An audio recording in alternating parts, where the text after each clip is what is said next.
Shalom saudara-saudari dikasihi Tuhan Yesus dimanapun Anda berada. Bertemu kembali dalam program Minutes of Change, menuju perubahan menjadi pribadi yang berkenan kepada Bapa dan layak menjadi mempelai Kristus di akhir zaman. Tema hari ini, serahkan rencanamu ke tangan Tuhan. Rencana sederhana yang disusun secara matang lalu diterapkan jauh lebih baik daripada rencana besar yang terus-menerus tertunda. 2 Samuel 20 ayat 5 dikatakan, lalu pergilah Amasa mengerahkan orang Yehuda, tetapi ia menunda-nunda tugas itu sampai melewati waktu yang ditetapkan raja baginya. Jangan punya semangat air soda, menggebu-gebu di awal, lalu padam dalam sekejap. Jangan seperti Amasa, semangat ketika menerima tugas dari Raja Daud, namun setelah itu dia menunda-nunda tugasnya. Endingnya bukan nunda tugasnya. Endingnya bukan saja Amasa gagal, tetapi dia pun mati, terbunuh.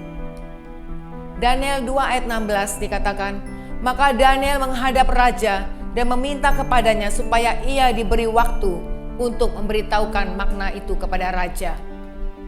Ketika Daniel dan kawan-kawannya turut terancam atas mimpi raja yang sulit, lalu menghadap raja untuk meminta waktu, bukan menunda-nunda, untuk dia bertanya kepada Tuhan. Daniel 2 ayat 17. Kemudian pulanglah Daniel dan memberitahukan hal itu kepada Hananya, Misael dan Asaria, teman-temannya. Dalam masa sesulit apapun, tidak ada kata terlambat untuk memulai hal yang baru. Mulailah dengan sharing kepada orang-orang yang dekat pada kita. Daniel 2 ayat 18, dengan maksud supaya mereka memohon kasih sayang kepada Allah semesta langit mengenai rahasia itu, supaya Daniel dan teman-temannya jangan dilenyapkan bersama-sama orang-orang bijaksana yang lain di Babel. Hal utama dan terutama yang dilakukan Daniel adalah mengajak teman-temannya untuk berdoa kepada Tuhan, sebab dia mengerti kebersamaan mendatangkan perkenanan Tuhan.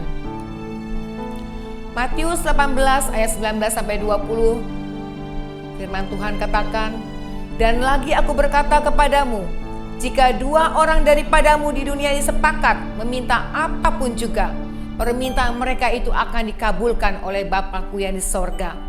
Sebab di mana 2 atau 3 orang berkumpul dalam namaku, di situ aku ada di tengah-tengah mereka. Amin. Daniel berhasil menjelaskan mimpi raja yang kata para ahli tidak mungkin. Ketahuilah, apa yang mustahil bagi manusia, tidak mustahil bagi Tuhan. Kebersamaan, komitmen, dan integritas mendatangkan kasih karunia dan anugerah Tuhan. Ibrani 10 ayat 24 firman Tuhan katakan, dan marilah kita saling memperhatikan supaya kita saling mendorong dalam kasih dan dalam pekerjaan baik. Di masa pandemi COVID-19, kita hidup di masa yang sangat sukar. Banyak orang mengeluh dan frustasi. Bagi kita orang percaya, mari rapatkan barisan, lakukan seperti Daniel dan kawan-kawan.